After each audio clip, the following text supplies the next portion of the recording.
નમસ્તે વિદ્યાર્થી મિત્રો, કેમ છો? મજામાં? તો આપણે છેલ્લા લેક્ચરમાં સ્વાધ્યાય દાખલા નંબર 9 ગણતા હતા. નફા નુકસાન ફાળવણી ખાતું, ભાગીદારોના મૂડી ખાતા અને ચાલુ ખાતા. છેલ્લે આપણે પોઈન્ટ આવ્યા હતા હિરલને કમિશન કેવી રીતે છે જોવો જોઈએ. હિરલને તેનું કમિશન બાદ કર્યા પછીના ચોખ્ખા નફા ઉપર 10% કમિશન. હવે હિરલ કોણ છે? ભાગીદાર છે. તો હિરલનું કમિશન એટલે ભાગીદારનું કમિશન ક્યાં આવે? અહીંયા આવે હિરલનું કમિશન. પણ કઈ રીતે હિરલને કમિશન આપવાનું છે? તેનું કમિશન બાદ થઈ ગયા પછીના નફા ઉપર.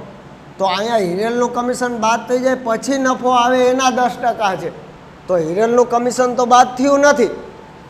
તો હિરલનું કમિશન સહિતનો નફો કેટલો હોય? હિરલના કમિશન સહિતનો નફો કેટલો હોય? તો જમા સાઈડનો સરવાળો કરો, એમાંથી ઉધારનો બાદ કરો. જો જમા સાઈડનો આપણે સરવાળો કરીએ રફકામમાં 0 0 8 6 4 10 એટલે 18 1 3 ને 3 6 ને 6 12 1 4. તો કે જમા બાજુનો સરવાળો 4,12,800 હોય. એમાંથી ઉધારનો બાદ કરો. ઉધારનો કેટલો છે? 50,400, 3600 ને 28,800. તો 0 0 6 4 10 ને 8 18 નો 8 વધ્યા આવી 1 4 ને 8 12 વધ્યા આવી 1 6 ને 2 8. તો કે 3,30,000 કરો બાદ બાકી. તો કેટલો નફો? તો કે 3,30,000. હવે આમાં હિરલનું કમિશન સમાયેલું છે. હજી હિરલનું કમિશન સમાયેલું છે 3,30,000. તો આપણે હિરલનું કમિશન શોધવાનું છે. તેનું કમિશન બાદ થઈ ગયા પછી વધતા નફા ઉપર 10% કમિશન. તો આમાં તો કમિશન સમાયેલું છે. તો આપણે આ રીતે ધારણા કરીએ કે ધારો કે હિરલનું કમિશન બાદ કર્યા પછીનો નફો ₹100 હોય. કેટલો હોય? 100. જો આ 100 રૂપિયા નફો મેં કેવો થાયરો? હિરલના કમિશન બાદનો. તો હવે આ 100 રૂપિયા નફો હિરલના કમિશન બાદનો છે. તો એના ઉપર 10% હું કમિશન ગણું તો કમિશન કેટલું થાય? 100 ના 10%. તો 10 રૂપિયા થાય. તો હવે હું આ 100 રૂપિયા કમિશન પછીનો નફો અને કમિશન ઉમેરું તો કેટલા રૂપિયા થાય? 110. તો આ કમિશન સહિતનો નફો થાય.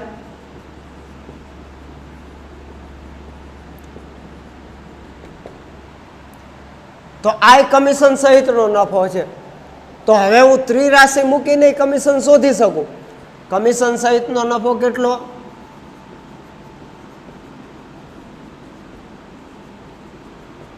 તો કે 100 રૂપિયા. તો એમાં કમિશન કેટલું? કમિશન સહિતનો નફો કેટલો થયો? 110 રૂપિયા. તો એમાં નફામાં કમિશન કેટલું? તો કે કમિશન એમાં 10 રૂપિયા. તો કમિશન સહિતનો નફો 3,30,000 હોય તો એમાં કમિશન કેટલું હોય? આ પ્રશ્નાર્થ. તો અહીંયા જ ગણતરી કરીએ. બરાબર 3,30,000 ગુણ્યા 10/110. આ મીંડું ગયું 11 × 33 તો ₹30,000 હોય. હવે આપણે આમાંથી સૂત્ર બનાવ્યું હતું. તેનું કમિશન બાદ કર્યા પછી વધતા નફા ઉપર. તો આપણે સૂત્ર નંબર 2 બનાવ્યું હતું. જો હવે આપણે સૂત્ર દ્વારા શોધી તો આપણે કમિશનનું સૂત્ર શું બનાવ્યું? જો હજી હું એકવાર લખું. કમિશન બરાબર પેઢીનો નફો ગુણ્યા કમિશનનો દર છેદમાં 100 પ્લસ કમિશનનો દર.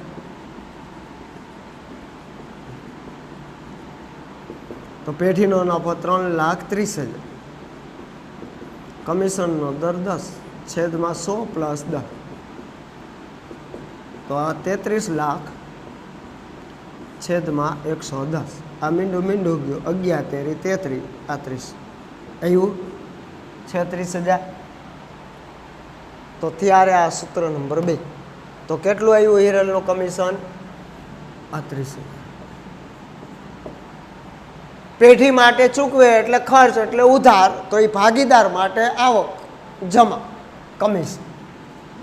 હિરલનું છે તો હિરલના ખાના 38,000. તો હવે નફો કેટલો રહ્યો? 3,30,000 માંથી 30,000 કમિશન હવે બાદ કરીએ તો 3 લાખ રીએ. કેટલો રીએ વેચણી પાત્ર નફો? હવે હું અહીંયા ભૂસી નાખું જરાક એટલે સમાઈ જાય. આ મૂડી ખાતા ઉપરનું હેડિંગ વીખું છું. હવે આનો સરવાળો આપણે કહી રહ્યો તો 6 4 10 ને 18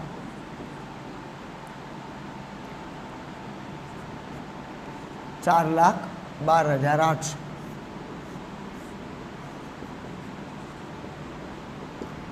$3,30,000 ગેપ આવતો તો હવે 30,000 કમિશન ગયું તો કેટલો આવે? 3 લાખ. આ વેચણી પાત્ર નફો.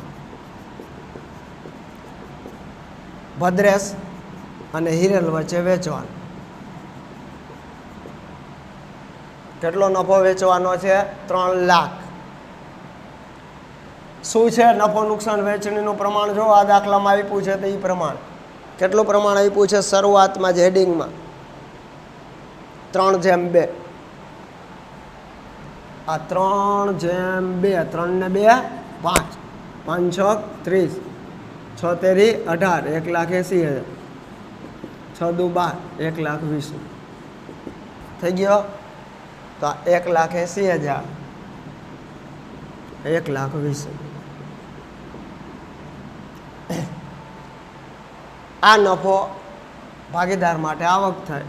વેચણી પાત્ર નફો 1,80,000, 1,20,000 થઈ ગયો. આવી ગયો પૂરો દાખલો. હવે મૂડી ખાતા કરો બંધ. તો 2,40,000, 1,80,000. તો 2,40,000, 1,80,000. તો બાકી આગળ લઈ ગયો. બાકી આગળ લાવ્યા એટલે શરૂની મૂડી, બાકી આગળ લઈ ગયા એટલે આખરની મૂડી. 2,40,000, 1,80,000. જો છે જેટલી શરૂની મૂડી હતી એટલી જ આખર. જો જેટલી મૂડી શરૂની હોય એટલી જ વર્ષના અંતે રહેતી હોય તો એ મૂડી સ્થિર હોય. કેવી હોય? સ્થિર. સ્થિર મૂડી ખાતા હોય ત્યારે મૂડી અંગેની જ વિગત આવવી જોઈએ, એ સિવાયની વિગત આવવી જોઈએ નહીં. આને કહેવાય સ્થિર મૂડી ખાતું.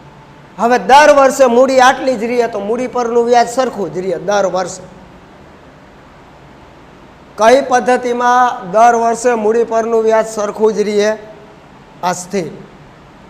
અને અસ્થિર પદ્ધતિ હોય તો દર વર્ષે મૂડી પરનું વ્યાજ બદલાતું રહે. કઈ પદ્ધતિમાં મૂડી પરનું વ્યાજ બદલાય? અસ્થિર પદ્ધતિ. કેમ કે એમાં દર વર્ષની આખરની બાકી અલગ આવે, કાં વધે ને કાં ઘટે. તો પછીના વર્ષમાં મૂડી પરનું વ્યાજ બદલાતું રહે. કઈ પદ્ધતિમાં મૂડી પરનું વ્યાજ બદલાતું રહે દર વર્ષે? અસ્થિર પદ્ધતિ. અસ્થિર એટલે હંગામી પદ્ધતિ. સ્થિર પદ્ધતિમાં દર વર્ષે મૂડીનું વ્યાજ સરખું જ આવે. થઈ ગયો. હવે બંધ કરો ચાલુ ખાતા.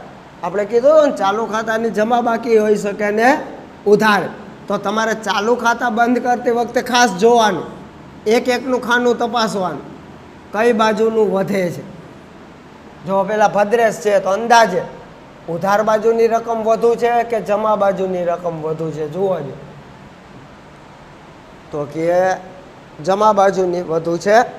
જમા બાજુનો સરવાળો કરો જોઈએ. 2,77,000 કરો જોઈએ કેટલો થાય છે? 2,77,000 તો થાય છે. 200 તો એનો જમા બાજુનો સરવાળો ઉધાર બાજુ મૂકવાનો 2,77,200. એમાંથી આ રકમ બાદ કરવાની 36,000 ને 2100. કરો જોઈએ બાદ. 36,000 ને 2100 બાદ કરતા 3,39,040 વધે છે કે 2 લાખ? 2,39,040. આ બાકી આગળ લઈ.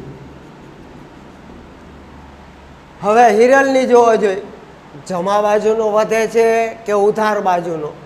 જોવો જોઈએ કઈ બાજુનો વધે છે. તો કે એનો જમા બાજુનો વધે છે. કેટલો? 1,71,600. તો આ બાજુ મૂકો 1,71,600. એમાંથી આ રકમ બાદ કરો 24,000, 48,000, 2,400, 1,440. કરો જોઈએ બાદ બાકી કેલ્ક્યુલેટર દ્વારા. 95,760 વધે છે. 95,760.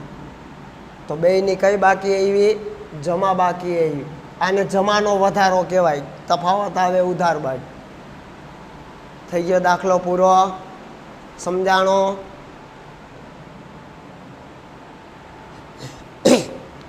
તો આને કહેવાય સ્થિર પદ્ધતિએ મૂડી ખાતા. હવે ખાસ મિત્રો, હવે પછીના આપણે આ દાખલા પૂછાતા નથી. આ એટલા માટે ગણ્યા કે બીજા પ્રકરણમાં 11 ગુણના દાખલામાં તમે ઉમેરી શકો. તો હજુ એકવાર હવે બાકીના જે સ્વાધ્યાયમાં 2-3 દાખલા છે એ તમે ગણજો. આ રીતે ઉદાહરણમાં હોય એ ગણજો. આપણે છે એ બીજું પ્રકરણ 11 ગુણનો દાખલો પૂછાય છે, ભાગીદારી પેઢીના વાર્ષિક હિસાબ. તો એ ગણવામાં આ આવડવું જરૂરી છે. તો હજુ આપણે એકવાર ચર્ચા મૂડી ખાતાની કરવી છે. કરીશું? ચાલો તો મૂડી ખાતાની ચર્ચા ખાસ સમજજો, જેથી કરીને તમને વાર્ષિક હિસાબમાં ક્યાંય તકલીફ નહીં પડે.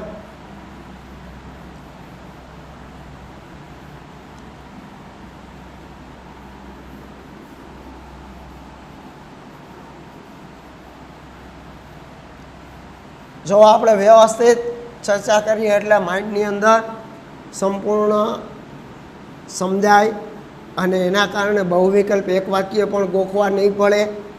એટલે સમજજો ખાસ. પછી આપણે વાર્ષિક હિસાબ જેમ તમે 11મા ધોરણમાં પેઢીના કરતા ત્યાર એમાં અહીંયા ભાગીદારી પેઢીના આપણે કરી શકીશું. જો મૂડી ખાતા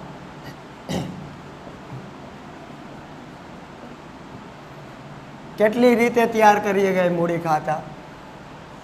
તો કે 2 રીતે કરી શકાય. એક અસ્થિર પદ્ધતિ. તો અસ્થિર પદ્ધતિએ મૂડી ખાતા તૈયાર કરવા હોય તો માત્ર એક જ મૂડી ખાતા, ભાગીદારોના મૂડી ખાતા. અને બીજી સ્થિર પદ્ધતિ.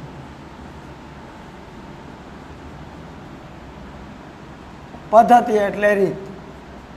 તો એની અંદર 2 ખાતા તૈયાર કરવા પડે. એક ભાગીદારોના મૂડી ખાતા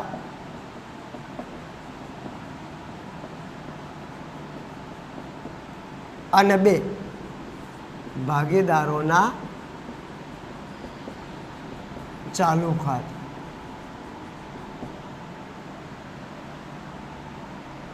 જો અસ્થિર પદ્ધતિ હોય તો માત્ર એક જ ખાતું તૈયાર કરવું પડે, ભાગીદારોના મૂડી ખાતા. પણ સ્થિર પદ્ધતિ હોય તો 2 ખાતા તૈયાર કરવા પડે, ભાગીદારોના મૂડી ખાતા અને ભાગીદારોના ચાલુ ખાતા. 2 આપણે સમજીએ.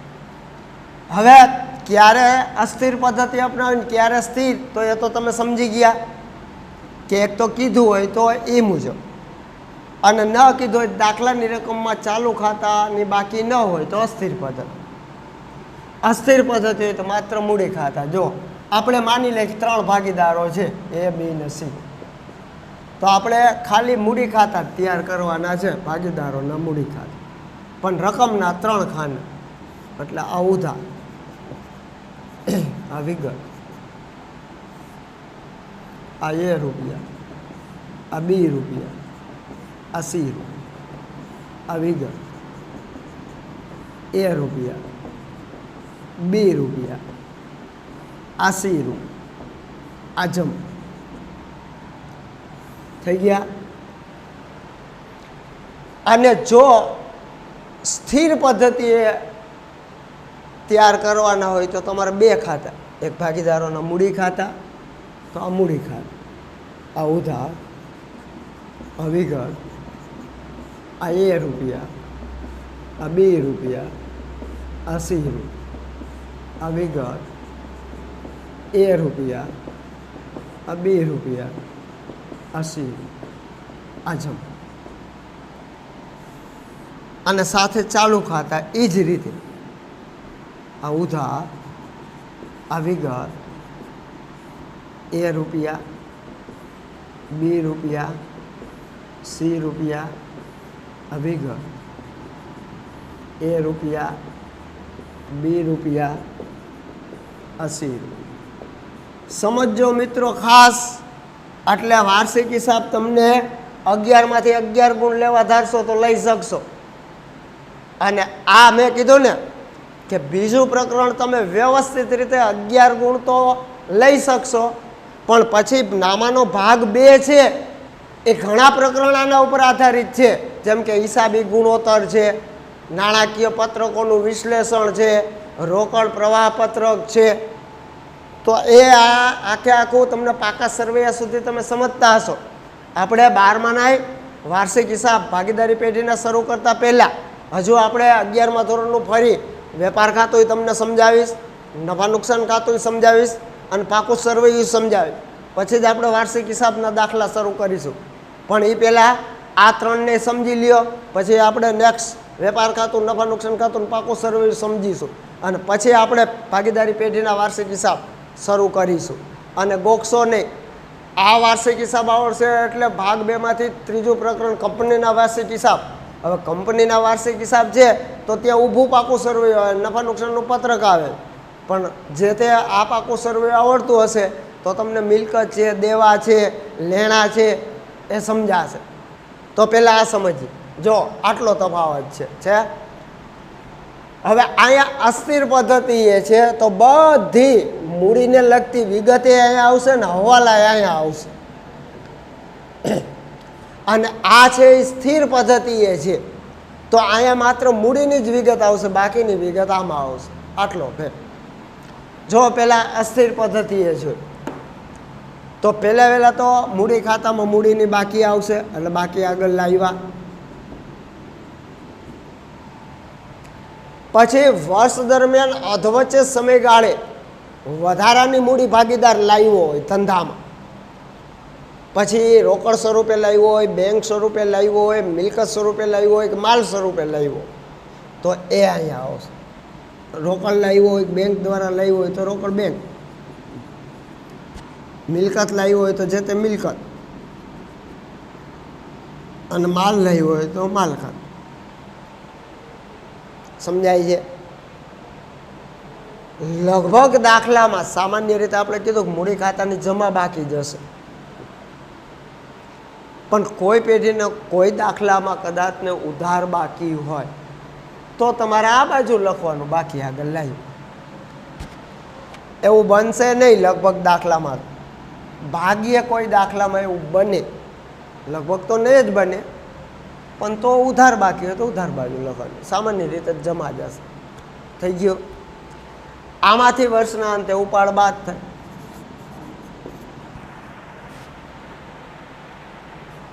વર્ષના અધવચ્ચ સમયગાળે વધારામાં ઉપાડ કર્યો હોય તો એ અહીંયા આવે. પછી રોકડ કે બેંક દ્વારા કર્યો હોય તો રોકડ બેંક ખાતે, કોઈ મિલકત ધંધામાંથી લઈ ગયા હોય તો મિલકત ખાતે, માલ લઈ ગયા હોય તો માલ ખાતે, જે ભાગીદાર એના ખાના. થઈ ગયું. અને જો આટલી એન્ટ્રી નિશ્ચિત છે, તમે સમજી લ્યો એટલે યાદે રાખી લેજો, એટલે યાદ રહેશે. થઈ ગયો. હવે જે હવાલા છે, મૂડી પર વ્યાજ જે બાજુ મૂડીની બાકી આગળ લાવ્યા છે એ બાજુ જાય. આ મૂડી પર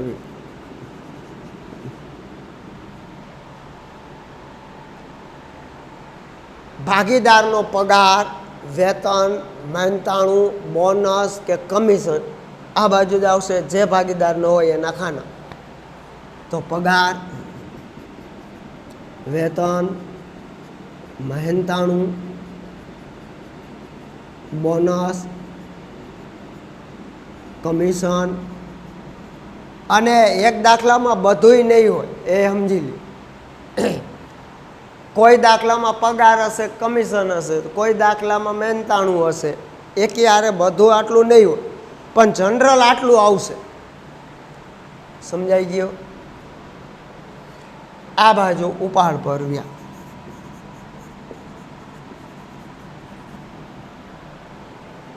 લે આટલું હોય. અને છેલ્લે વહેંચણી પાત્ર નફો, નફા નુકસાન ફાળવણી ખાતાનું. જો વહેંચણી પાત્ર ખોટ હોય તો આ બાજુ આવે.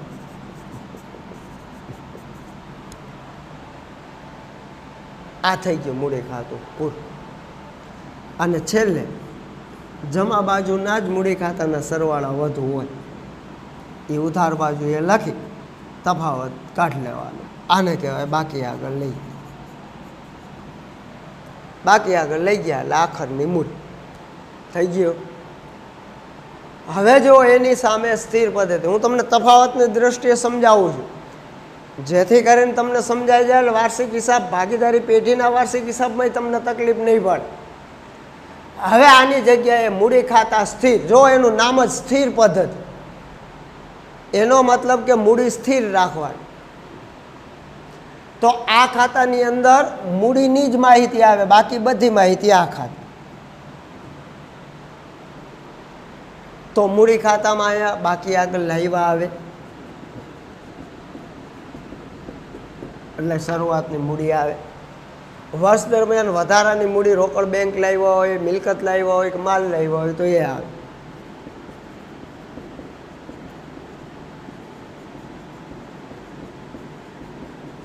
જો એ લાવ્યા હોય તો એ આવે. જે લાવતો હોય એના ખાના, બધાય લાવતો હોય તો બધાયના. એટલે આ મૂડી ખાતું પૂરું. આનો સરવાળો, આ બાજુ સરવાળો, આ ગેપ, આ બાકી આગળ નહીં. તો હવે બાકીનું બધુંય, તો બાકીનું બધુંય ચાલુ ખાતે. કઈ બાજુ? જે બાજુ છે એ જ બાજુ. તો અહીંયા મૂડી પરનું વ્યાજ એ આવે, પગાર, વેતન, મહેનતાણું, બોનસ, કમિશન, વહેંચણી પાત્ર નફો બધું અહીંયા આવે. પણ ચાલુ ખાતા હોય તો ચાલુ ખાતાની બાકી હોય તો એ પ્રથમ લખી લેવાની, બાકી આગળ લાવી. માની લો કે એ ને સીની જમા છે અને બીની ઉધાર છે, તો આલીકો બાકી આગળ લાવ્યા, બી નાખવાનું. હવે જે ચાલુ ખાતું જે બાજુ છે એ જ બાજુ ચાલુ ખાતા પર વ્યાજ આવે.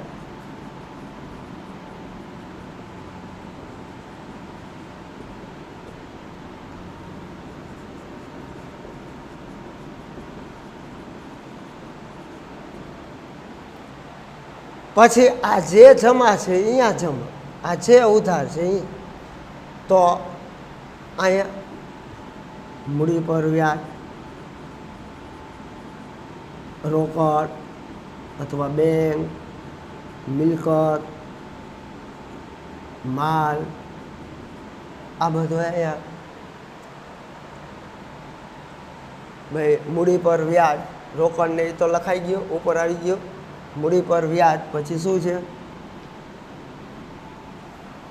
પગાર, તો એ બધું અહીંયા આવે. પગાર પછી વેતન, મહેનતાણું, બોનસ, કમિશન, અહીંયા જમાની જગ્યાએ અહીંયા ચાલુ કર. રોકડ મિલકત માલ એ તો અહીંયા આવી ગયું મૂડી ખાતામાં. એ સિવાયનું બધું અહીંયા. પછી વહેંચણી પાત્ર નફો તો અહીંયા. અને ઉપાડ એ અહીંયા આવે. જો મૂડી ખાતામાં નહીં આવે એ સ્થિર રાખવાની, મૂડી જ રાખવાની. તો ઉપાડ અહીંયા વધારાનો ઉપાડ હોય, રોકડ, બેંક, મિલકત કે માલ, તો એ અહીંયા આવે. ઉપાડ પર વ્યાજ. અને જો વહેંચણી પાત્ર ખોટ હોય તો એનો મતલબ કે સ્થિર પદ્ધતિમાં આ બેના બે ખાતામાં ભાગ પડ્યા. મૂડી ખાતામાં મૂડી અંગેની વિગત, બાકીની વિગત ચાલુ ખાતું. આને કહેવાય સ્થિર પદ્ધતિ. એ મૂડી ખાતું છે સહેલો. તો આ બે પદ્ધતિ મૂડી ખાતા તૈયાર કરવા ફરજિયાત નથી, સમજી લ્યો. મરજિયાત છે. પણ આપણે બીજા પ્રકરણમાં ભાગીદારી પેઢીના વાર્ષિક હિસાબમાં નહીં કીધું હોય તો મૂડી ખાતા તૈયાર કરીશું. જો ચાલુ ખાતાની માહિતી આપી છે દાખલામાં તો સ્થિર પદ્ધતિએ બે ખાતા, મૂડી ખાતા અને ચાલુ ખાતા દોરીશું. અને જો ચાલુ ખાતા નહીં હોય તો અસ્થિર પદ્ધતિએ મૂડી ખાતા દોરીશું. જેથી કરીને શું થાય કે વાર્ષિક હિસાબમાં ભૂલ નહીં થાય.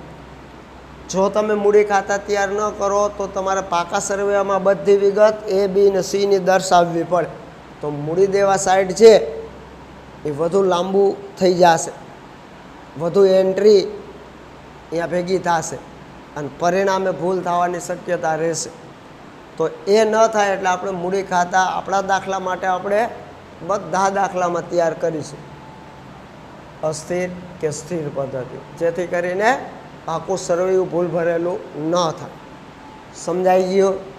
હવે નેક્સ્ટ આપણે બીજું પ્રકરણ ભાગીદારી પેઢીના વાર્ષિક હિસાબો શરૂ કરતા પહેલાં તમારા 11મા ધોરણના પેઢીના વાર્ષિક હિસાબમાં વેપાર ખાતું, નફા નુકસાન ખાતું, પાકું સર્વે એ ફરી વખત આપણે આ રીતે તપાસી જાશું. એટલે એક લેક્ચર આપણે એના માટે આપીશું નેક્સ્ટ. અને એ લેક્ચર દ્વારા આપણે વેપાર ખાતું, નફા નુકસાન ખાતું, પાકું સર્વે સમજી જાશું. જેથી કરીને પછી આપણે ભાગીદારીના વાર્ષિક હિસાબો તો આરામથી બધા ખાતા અને પત્રકને દોરી શકીશું, વિગત લખી શકીશું અને દાખલા સાચા ગણી શકીશું. પણ આ તમારે સમજવાનું. હવે તમારે આજે શું કાર્ય કરવાનું? તમારા પાઠ્યપુસ્તકમાં પ્રકરણ 1માં ઉદાહરણમાં જેટલી થિયરી આવે એ વાંચજો. સાથોસાથ આ 3 નમૂનાને જોજો. નફા નુકસાન ફાળવણી ખાતાનો નમૂનો, અસ્થિર પદ્ધતિએ મૂડી ખાતાનો નમૂનો, સ્થિર પદ્ધતિએ મૂડી ખાતા અને ચાલુ ખાતાનો નમૂનો. ધ્યાનથી વાંચજો. જો તમને એમ લાગે કે આમાં ભૂલ થઈ શકે એમ છે તો તમારી સ્વેચ્છાએ 1 વખત, 2 વખત, 3 વખત, 5 વખત ભલે લખવા પડે, નમૂના લખજો અને કોશિશ કરજો સમજીને યાદ રાખવા, ગોખીને નહીં. એની થિયરી વાંચતા જશો, સમજતા જશો, હારે યાદ રાખશો તો તમને એક વાક્ય બહુ વિકલ્પે આવડશે અને મોટા દાખલા ગણવામાં ક્યાંય એન્ટ્રી મૂકવામાં તકલીફ નહીં પડે. નેક્સ્ટ લેક્ચરમાં હું તમને વેપાર ખાતું, નફા નુકસાન ખાતું અને પાકું સર્વેયું ફરીથી સમજાવીશ 11મા ધોરણ પ્રમાણે. એટલે પછી આપણે 12માના ભાગીદારી પેઢીના વાર્ષિક હિસાબ આરામથી દાખલા ગણી શકીશું. સાથે અમુક હવાલાએ સમજાવવા જેવા હશે જે તમે 11મા ધોરણમાં હવાલા એટલે વધારાની માહિતી સમજો છો, છતાંય આપણે છણાવટ કરીશું જેથી કરીને વાર્ષિક હિસાબમાં ક્યાંય તકલીફ પડે નહીં. તો નેક્સ્ટ લેક્ચરની અંદર મળીશું. ત્યાં સુધી મને રજા આપશો. જય હિન્દ.